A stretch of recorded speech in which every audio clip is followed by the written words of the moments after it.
want to be real with y'all about something. I really think the internet lied to a lot of people about content creation.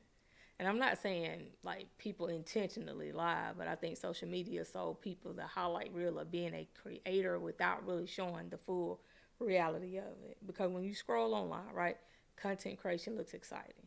Everybody's posting subscriber milestone, monetization screenshots, brand deals, viral moments, packed podcasts, studio setups. I quit my 9 to 5 stories, and after seeing that long enough, a lot of people gonna start thinking like, man, maybe I should start creating content too. But the thing is, what the internet does not really prepare you for is the emotional side of this. No one tells you how slow this thing can feel or how slow it really is. And one of the biggest lies I think the internet told people is how fast this appears to happen. Social media has a way of compressing time. You discover a creator today with 300,000 subscribers, but you didn't see the 6 years that they were uploading before anybody noticed them. And I think that messes with a lot of small creators mentally, all right? Because people come onto YouTube thinking, well, if I stay consistent for a few months, something really got to happen.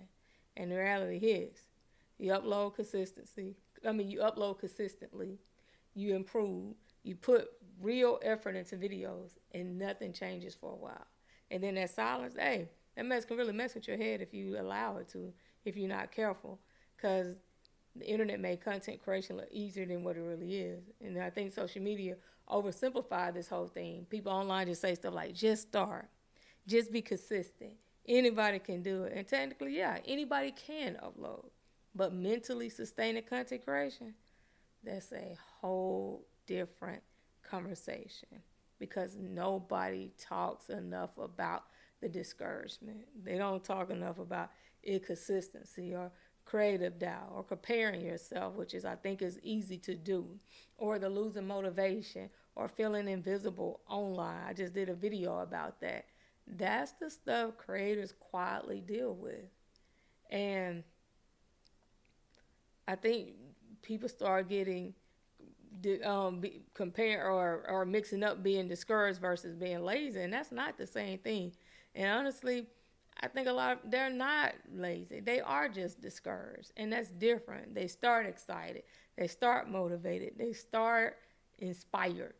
But after posting into silence long enough, you start questioning yourself. You start wondering, why am I going too slow?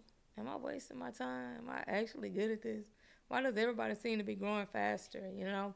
And that's the side of content creation that the internet really don't show enough of.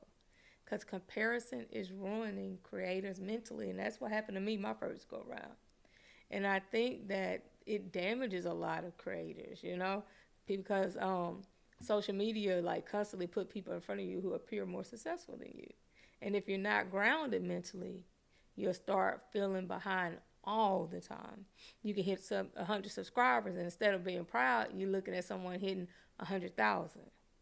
You can improve your editing, right? You can improve your companies, right? You can improve your consistency, right? But still feel you're losing because somebody else is moving faster.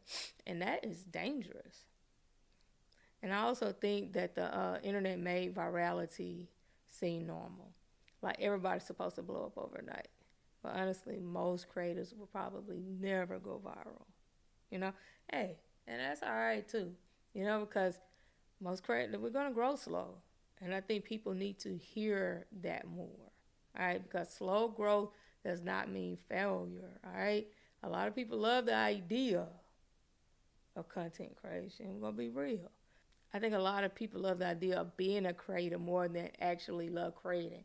They love the aesthetics, the possibility of fame, the money, the lifestyle, the attention. Of course. I mean, that's normal, right? But what they don't love is creating consistently without validation. And that is where the separation starts happening. All right? Because people are not talking about creating while living real life. All right? And so another thing that I think the internet really lied about is how hard it is to be consistent while having your adult life. You know, some creators got jobs, kids, bills, stress, relationship, exhaustion, responsibility, all of that stuff, right? and they still trying to show up online creatively. That's not easy. But social media makes it seem like everybody got unlimited time, unlimited energy, unlimited motivation. And honestly, I think people would quit less if the internet normalized how long this journey can really take. Some creators are 1 year in, some are 3 years in, some are 5 years in, still building, still trying to figure it out, still slowly growing. I'm like 2 years in, probably on going on my, yeah, and I'm still trying to figure it out. But that does not mean that we fail. We just still trying to figure it out. So no, I don't think content creation is fake. I don't think people should not start a YouTube, but I do think the internet sold people on a version of content creation that was incomplete. It showed the rewards without fully showing the emotional cost. And I think a lot of creators could feel less discouraged or would feel less discouraged if they came into the journey with more realistic expectations. All right. Social media taught people how to start creating content, but not enough people taught creators how to survive this journey mentally. And that's what we got to focus on. And that's where we have to help each other out. And I'll see you in the next video.